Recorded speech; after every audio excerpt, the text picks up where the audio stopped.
드리는 우리 모든 성도 여러분들 주님의 이름으로 환영하며 축복합니다. 어떤 나라에 한 왕이 있었습니다. 그 왕은 어리석은 왕이 아니라 지혜로운 왕이었습니다. 그래서 그 나라에서 가장 지혜롭고 또 존경받는 학자들을 불러 모았습니다. 그리고 한 가지 명령을 내렸어요. 우리 후손들에게 오래도록 물려줄 수 있도록 전 세계의 지혜를 다 모아서 책으로 한번 만들어 봐라 그랬습니다.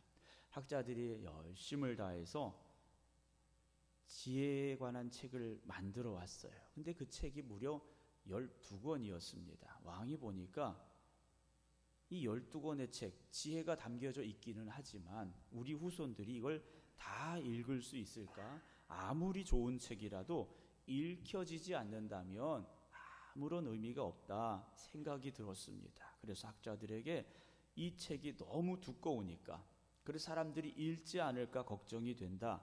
그러니까 간단히 줄여서 요약해 와라 그랬습니다. 학자들이 다시 모여서 머리를 맞대고 12권의 책을 한 권의 책으로 줄여서 왔습니다.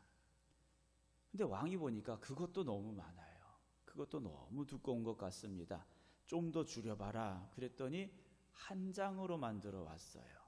근데 왕이 생각해 보니까 이왕 줄이는 거 한 장도 많은 것 같다. 한 문장으로 줄여라 그랬습니다. 학자들이 머리를 맞대고 고민하다가 드디어 한 문장을 만들어 왔습니다. 그래서 그 문장을 왕의 나라에 공포를 했어요. 그 문장이 무엇이었느냐? 세상에 공짜는 없다 였습니다. 물론 진짜 그렇게 만들어낸 이야기는 아니겠지만 지혜를 모으고 또 모으고 정리해 봤더니 세상에 공짜는 없다라는 말이었다고 합니다. 서양 속담에 그런 말이 있다고 그래요. 공짜 치즈는 쥐덫 위에만 있다라는 얘기가 있다고 합니다.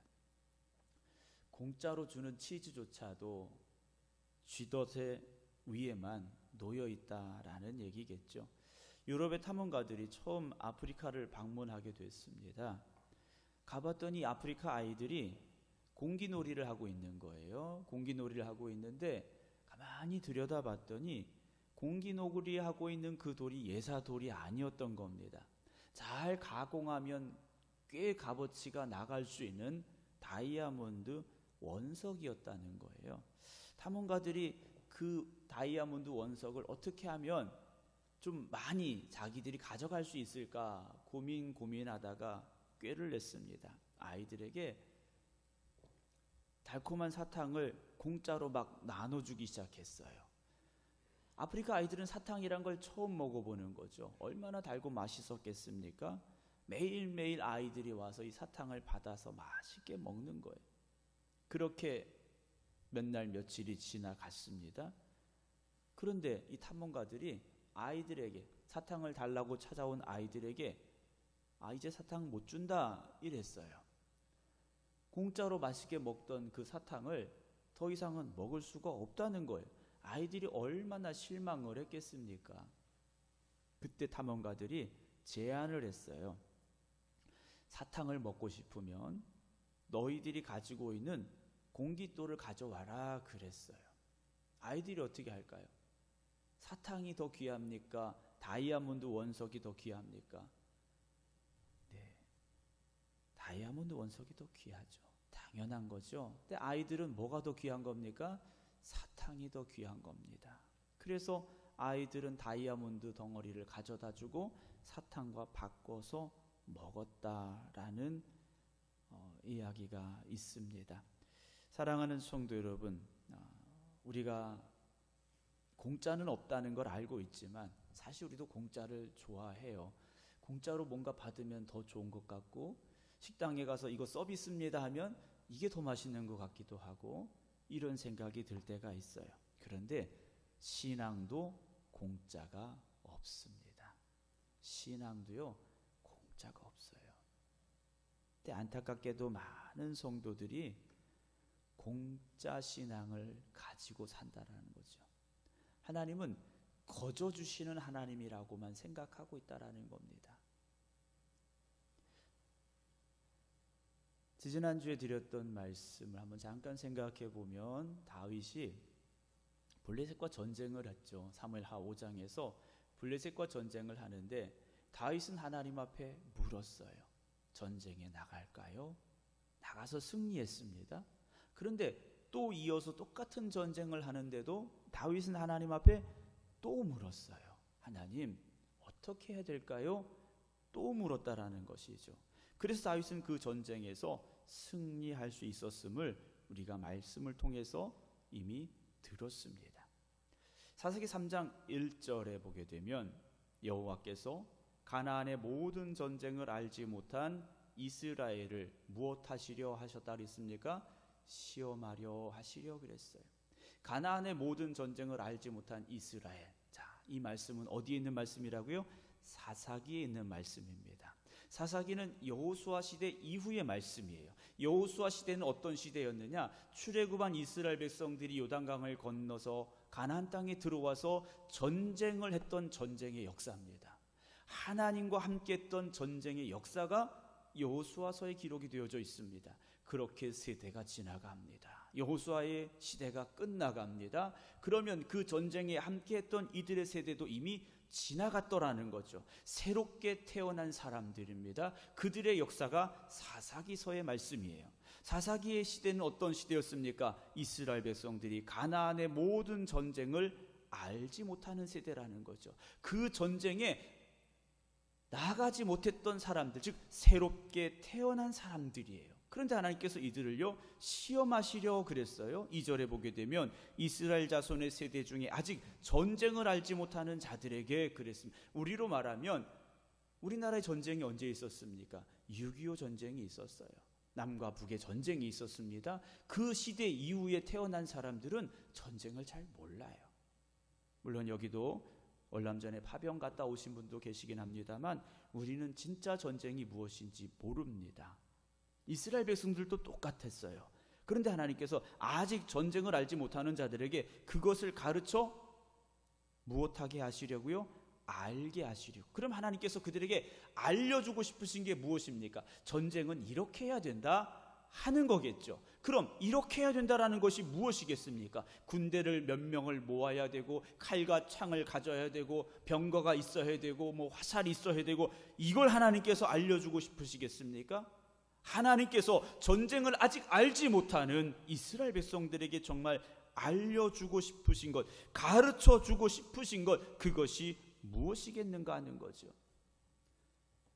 출애굽기 19장 1절에 보게 되면 이스라엘 백성들이 출애굽을 이미 했습니다. 애굽에서 나왔어요. 그리고 3개월쯤 지날 때 이들이 어디에 도착을 했느냐? 시내산 아래에 있는 광야에 도착을 했습니다. 우리가 잘 알고 있는 시내산에 도착을 한 거예요. 근데 이 시내산이 왜 중요합니까? 성지순례를 가면 이스라엘과 이집트 사이에 있는 시내반도라는 곳에 가게 돼 있습니다. 지금은 위험해서 그곳을 가지 못하는 경우가 많이 있는데 가보면 시내산이라고 해서 올라갔다가 내려와요. 새벽에 올라갔다가 해 뜨는 걸 보고 내려오게 되는데 그곳이 진짜 시내산이냐 아니냐 뭐 의견이 분분하기는 합니다만 어쨌든 이스라엘 백성들이 시내산에 도착했을 때 그곳에서 하나님께서 그들에게 무엇을 주셨느냐라는 거죠. 시내산에서 이스라엘 백성들이 받은 건 다름 아닌 10계명이었습니다. 하나님이 주신 율법이었어요. 하나님께서 이스라엘 백성들에게 출애굽하기 전에 애굽 땅에서 너희들이 내 백성으로 지켜야 될 것이 이런 것들이 있으니까 이런 것들을 잘 지키면 너희가 애굽에서 나갈 수 있다 하신 게 아니었어요. 전적인 하나님의 은혜로 하나님의 역사하심으로 하나님의 권능으로 그들이 출애굽을 했고 광야의 길을 시작하게 됐는데 시내산 앞으로 그들을 부르셔서 계명을 주셨어요. 계명을 왜 주십니까? 구경하라고 주신 게 아니에요. 이 돌이 어떻게 생긴 돌인가? 그거 보라고 주신 게 아니에요. 계명을 주신 이유는 무엇입니까? 그 계명대로 순종하며 살라고 주신 거예요. 오늘 저나 여러분들에게 하나님께서 말씀을 주신 이유가 무엇이겠습니까? 연구 많이 하라고 주신 게 아니에요.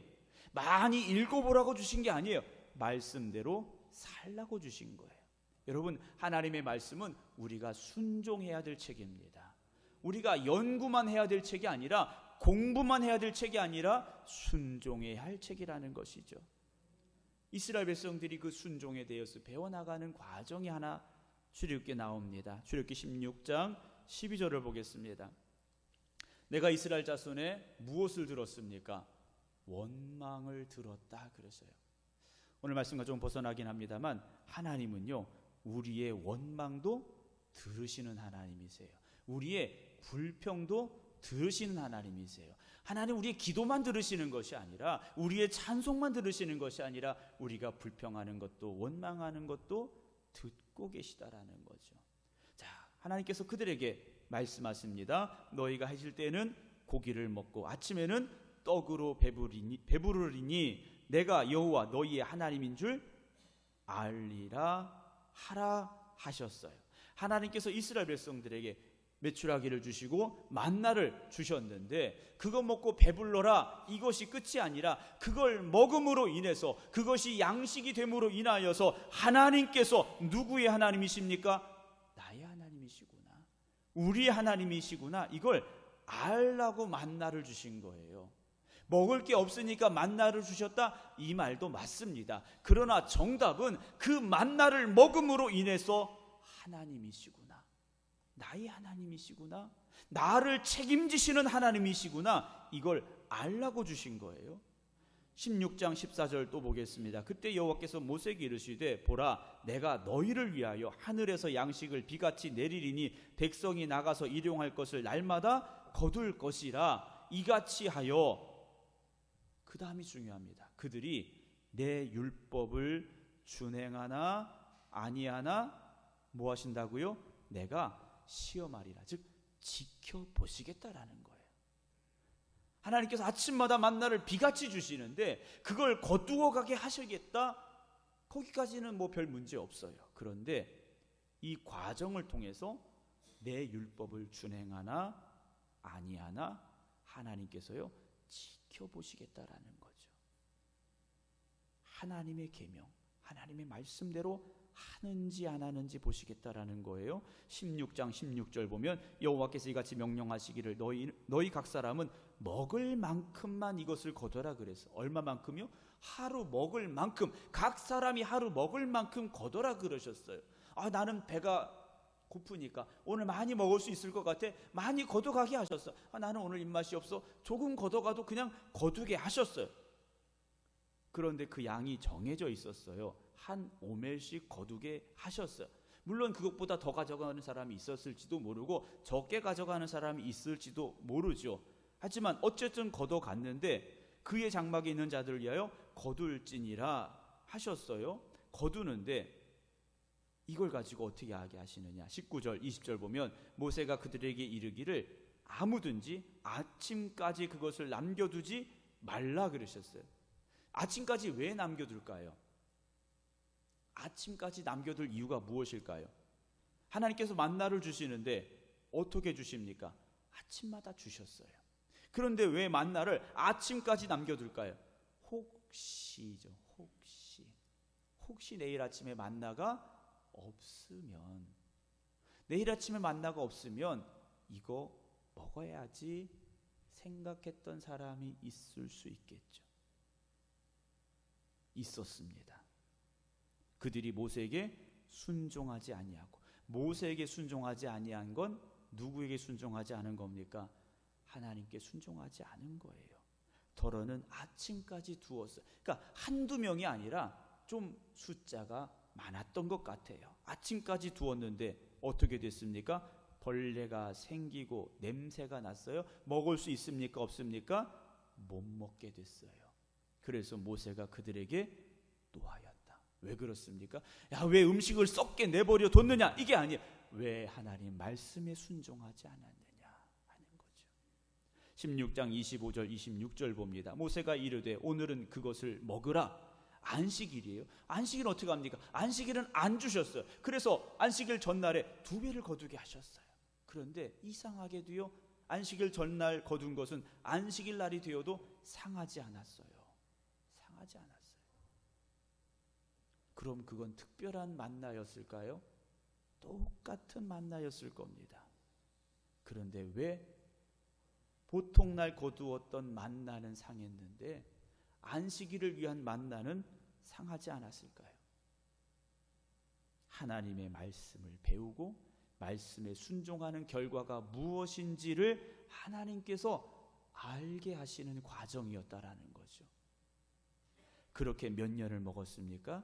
40년을 먹었어요. 그러니까 40년 동안 이들은요, 말씀에 순종하는 것이 무엇인가를 배우고 또 배우었다라는 것이죠. 그런데 오늘 우리는 어떨까요? 하나님의 말씀이 더 소중하다고 여러분 고백하실 수 있습니까? 아니면 만나를 더 소중하다고 여러분 생각하며 살아가시겠습니까? 하나님의 말씀에 순종하면 하나님이 책임져 주시는데 불순종하면 그 인생을 누가 책임져야 됩니까? 내가 책임져야 되는 거예요. 하나님께 내 인생을 맡기고 하나님의 말씀에 순종하면 하나님이 내 일을 책임져 주시는데 하나님의 말씀에 불순종하면 내 인생은 내가 책임져야 돼요. 출애굽기 16장 27절에 보게 되면 일곱째 날에 백성 중 어떤 사람들이 뭐 하러 갔습니까? 만나를 거두러 갔어요. 혹시 만나가 있을까? 거두러 갔는데 당연히 없죠. 당연히 없습니다. 오늘 본문의 말씀으로 가보겠습니다. 내가 오늘 명하는 모든 명령이에요. 하나님이 우리에게 주신 모든 명령입니다. 십계명이라고 생각한다면 10가지 다인 거예요. 그 중에 우리가 지켜도 되고 안 지켜도 되는 구분이 있는 게 아니에요. 내가 할 수 있는 것과 할 수 없는 것의 구분이 있는 게 아니에요. 하나님이 우리에게 주신 명령은 우리가 지킬 수 있고 지켜야만 하기 때문에 주시는 명령이라는 거죠. 그래서 말씀하신 거예요. 내가 오늘 명하는 모든 명령을 너희는 지켜 행하라. 지켜 행하라. 그리하면 너희가 살고 번성하고 여호와께서 너희의 조상들에게 맹세하신 땅에 들어가서 그것을 차지하리라 하셨어요. 가나안 땅은 여러분 공짜가 아니었습니다. 아브라함에게 주시기로 약속하셨으니까, 이삭에게 주기로 약속하셨으니까, 야곱에게 주기로 약속하셨으니까, 야 거기 가기만 하면 내 땅이야, 이게 아니었다라는 거죠. 말씀에 순종하며 들어갈 때 그 땅이 내 땅이 될 수 있다라는 겁니다. 2절에 보면요, 네 하나님 여호와께서 이 40년 동안에, 여러분 신명기의 말씀은 광야 40년이 끝나는 시점입니다. 모세가 이제 하나님의 부르심을 받고 죽기 직전이에요. 그래서 모세가 죽기 직전에 가나안 땅을 향해 들어가는 저 요단강을 건너서 가야 되는 이스라엘 백성들에게 하나님의 말씀대로 살아야 되는 것을요 다시 가르치고 있는 말씀이 신명기의 말씀이에요. 2절을 보겠습니다. 네 하나님 여호와께서 이 40년 동안에 네게 광야길을 걷게 하신 것을 기억하라 그랬어요. 광야의 삶을 잊지 말라는 겁니다. 이는 너를 낮추시며 너를 시험하사 네 마음이 어떠한지 그 명령을 지키는지 지키지 않는지 알려 하심이라 그랬죠. 하나님께서요 40년 동안 그들을 가르치셨어요. 자, 서당께도 3년이면 풍어를 읊는다고 합니다. 저희 아버지 댁에 가면 강아지가 한 마리 있습니다. 강아지가 하나님을 알까요, 모를까요? 뭐 가끔 유튜브 동영상에 보게 되면 그 절의 법당에 들어가서 연불하는 개도 나오고 뭘 합니다만, 개가 종교에 대한 것을, 신에 대한 것을 알지는 못하겠죠. 근데 저희 아버지가 강아지를 이제 키우고 계시는데 밥을 주잖아요. 사료를 주는데 처음에 사료를 주니까 얘가 먹성이 좋아가지고 막 먹어대는 거예요. 저희 아버지가 가르치셨어요. 기도하고 먹이는 걸 가르치셨어요. 근데 이 강아지가 기다려요. 기도 끝날 때까지 기다려요. 물론 훈련의 결과겠죠. 이 기도가 끝나면, 강아지 입장에서는 기도인지 뭔지 모르겠습니다. 저 주인이 하는 말이 끝나면 이걸 내가 먹을 수 있구나 하고 기다리는 거예요. 순종하며 기다리는 거죠. 먹지 말라니까 순종하며 기다린 거예요. 그런데 우리는요, 어떻습니까? 정말 하나님의 말씀을 지키며 살려고 정말 나의 온 힘과 정성을 다하고 있습니까? 한번 우리 자신에게 물어보자라는 거죠. 3절을 봅니다. 너를 낮추시며 너를 줄이게 하시며 또 너도 알지 못하며 네 조상들도 알지 못하던 만나를 내게 먹이신 것은 이스라엘 백성들이 광야의 삶을 시작하면서 배고팠어요. 배고파서 불평하고 원망해서 그때 하나님께서 만나를 주시면서 가르치신 거예요. 이 만나는 먹으라고 주는 것이긴 하지만 말씀에 순종하는 것이 무엇인가를 너희가 배워야 된다 하고 주셨던 거예요.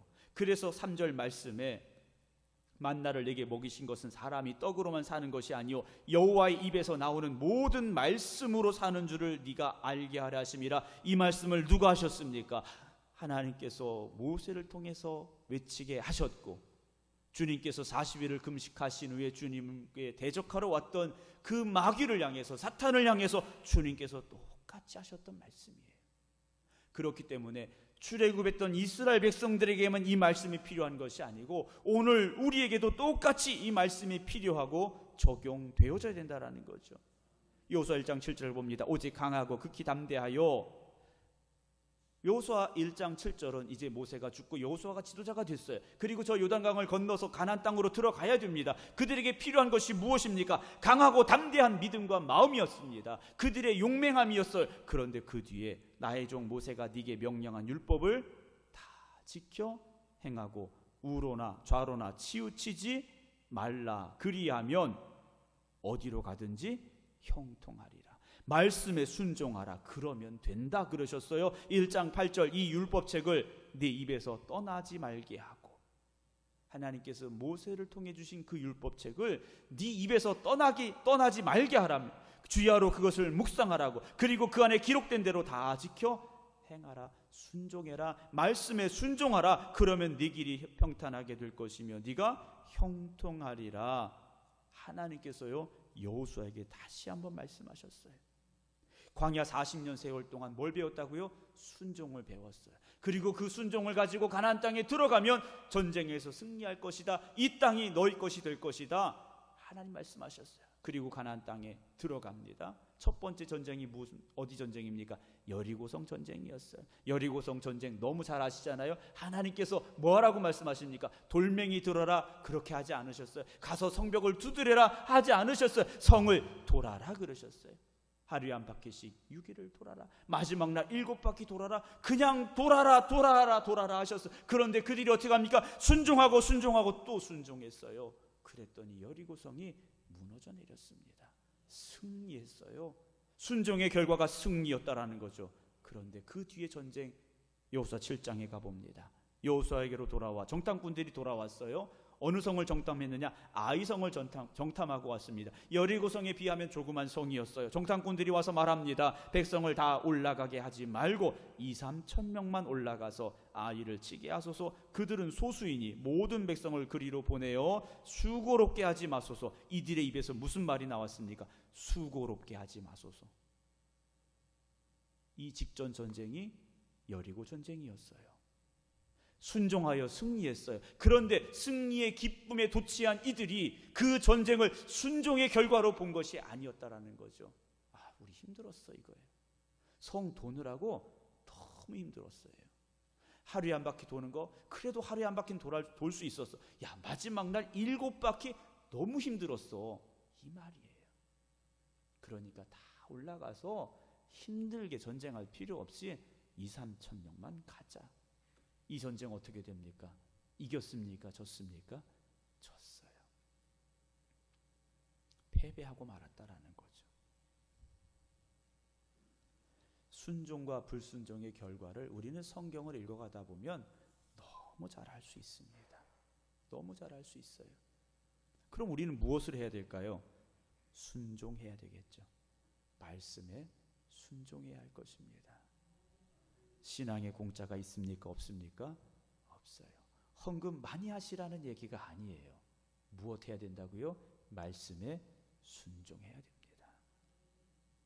사사기 3장 1절로 맨 처음 말씀으로 다시 가보면 여호와께서 가나안의 모든 전쟁을 알지 못한 이스라엘을 무엇하시려고요? 시험하시려고. 여리고성 전쟁도 아이성 전쟁도 그 뒤에 나오는 여호수아서에 나오는 전쟁을 알지 못하는 이들이 그 전쟁의 결과를 그냥 승리로만 아는 것이 아니라 어떻게 이 전쟁을 이겼는가를 이들에게 알게 하시기 위해서요. 어떻게 하셨느냐? 3장 2절 봅니다. 이스라엘 자손의 세대 중에 아직 전쟁을 알지 못하는 자들에게 그것을 가르쳐 알게 하시려고 남겨두신 이방 민족들이 등장을 합니다. 여러분, 전쟁을 알지 못하는 이스라엘 백성들에게 야, 모여라. 전쟁은 이렇게 하는 거야. 장군을 세우고 군대를 모으고 군대를 나누고 정탐꾼을 보내고 이래야 된다. 하나님께서 지금 이 말씀하시는 게 아니에요. 전쟁은 오직 하나님의 말씀에 순종할 때 승리할 수 있다. 이걸 알려주시기 위해서 남겨두신 이방 민족들이 있었다라는 거죠. 그래서 사사기에는요, 이스라엘 백성들이 계속 침략을 받습니다. 농사 잘 지어놓으면 그거 와서 쏙 뺏어가요. 그런데 그들이 순종에 대해서 알아갑니까? 그렇지 못했어요. 오늘 여러분들에게 어려움이 있습니까? 여러분들에게 고민이 있고 걱정이 있습니까? 혹시 그것이 하나님께서 우리에게 순종을 배워가라고, 순종을 알아가라고, 그 순종의 결과가 무엇인지 깨달으라고 남겨주신 것은 아닐까요? 사랑하는 성도 여러분, 왜 나는 이렇게 힘들까요? 우리가 그것 때문에 불평하고 원망만 할 것이 아니라 내가 정말 깨달아야 될 것이 무엇이고 말씀 붙잡고 순종해야 될 것이 무엇인가를 생각할 수 있는 저와 여러분들이 되기를 주님의 이름으로 축원합니다. 그러나 세상은 자꾸 우리를요, 편한 길로 가려고 유혹합니다. 넓은 길로 가라고만 우리를 이끌어갑니다. 하지만 우리는 순종의 길로 가야 됩니다. 주님께서도 순종하셨습니다. 우리도 순종해야 됩니다. 그래서 오직 하나님의 말씀에 순종하여 나감으로 하나님께서 주시는 평강의 길로, 은혜의 길로, 축복의 길로, 승리의 길로 갈 수 있는 우리 모든 성도들 되시기를 주님의 이름으로 축원합니다. 기도하겠습니다. 하나님의 말씀에 순종하며 살아가는 것,